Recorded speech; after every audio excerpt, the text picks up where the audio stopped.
Hi friends! Today on Lulu's Toys, we'll be reading a little golden book, Walt Disney's classic, Cinderella.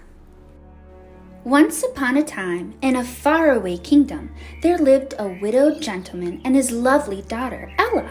Ella was a beautiful girl. She had golden hair and her eyes were as blue as forget-me-nots. The gentleman was a kind and devoted father, and he gave Ella everything her heart desired, but he felt like she needed a mother, so he married again, choosing for his wife a woman who had 2 daughters. Their names were Anastasia and Drizella. The gentleman soon died. Then the stepmother's true nature was revealed. She was only interested in her mean, selfish daughters.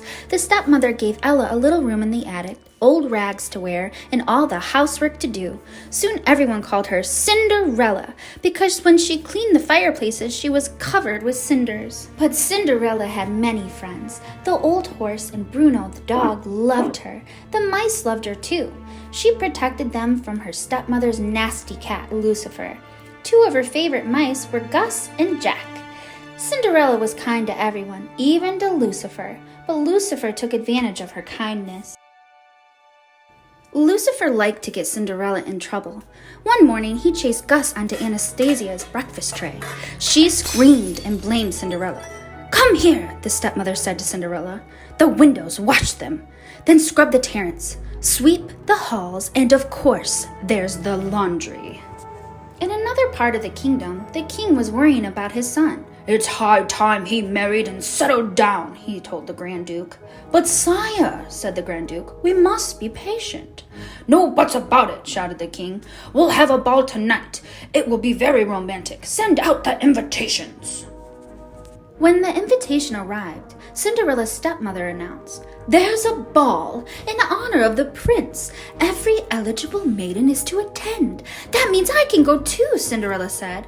"Well, I see no reason why you can't," the stepmother replied with a sly smile, "if you get your work done and if you can find something suitable to wear." Cinderella had hoped to fix her old party dress, but Anastasia and Drizella wanted her to help them instead. The stepmother kept her busy too. Cinderella worked hard all day long. When she finally returned to her little attic room, it was almost time to leave for the ball, and her dress wasn't ready.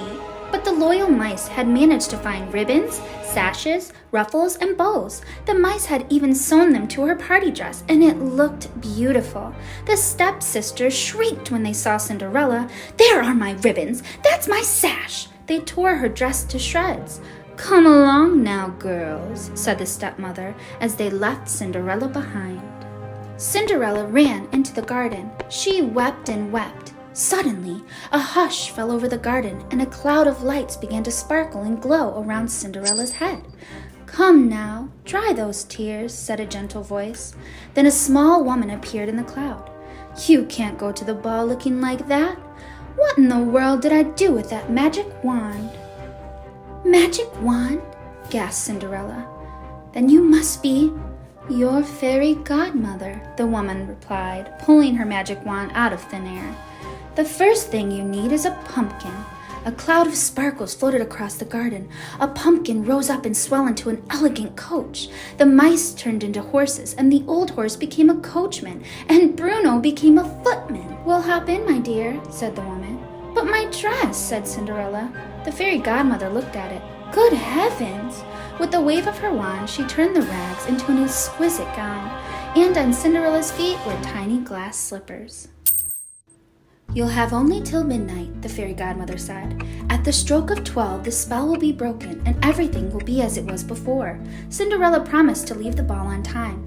Then, under a shower of magic sparkles, she stepped into her coach and was swept away to the palace. When Cinderella arrived at the ball, the prince was yawning with boredom. Then he caught sight of her. Ignoring everyone else, the prince walked over to Cinderella. He kissed her hand and asked her to dance. They swirled off across the ballroom. The prince didn't leave Cinderella's side all night. They danced every dance together. As the lights dimmed and sweet music floated out into the summer night, Cinderella heard the clock begin to chime. "Oh goodness," she gasped. "It's midnight. I must, goodbye." "Wait, come back," called the prince. "I don't even know your name."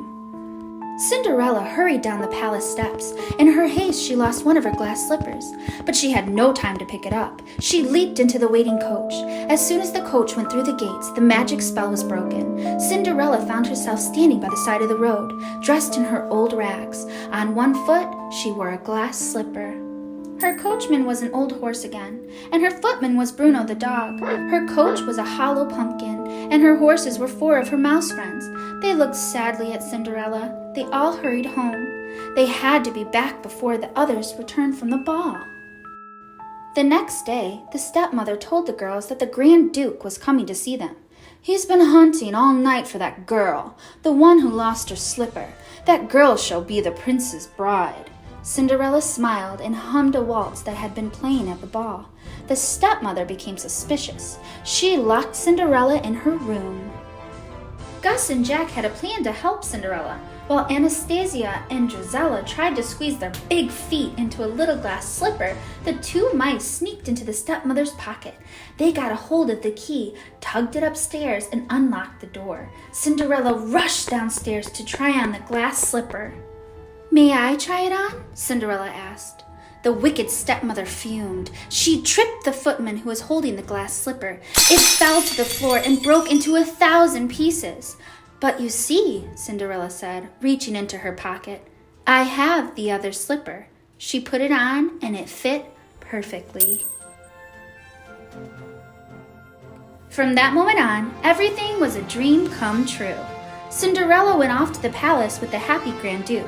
The prince was overjoyed to see her, and so was the king. Cinderella and the prince were soon married. In her happiness, Cinderella didn't forget about her animal friends. They all moved into the castle with her.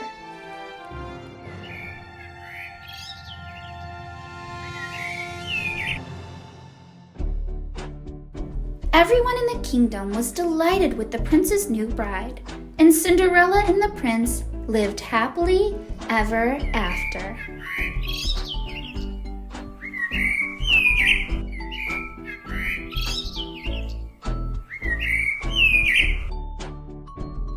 Hi friends, if you enjoyed this book reading by Lulu's Toys, then please like and subscribe. Thank you!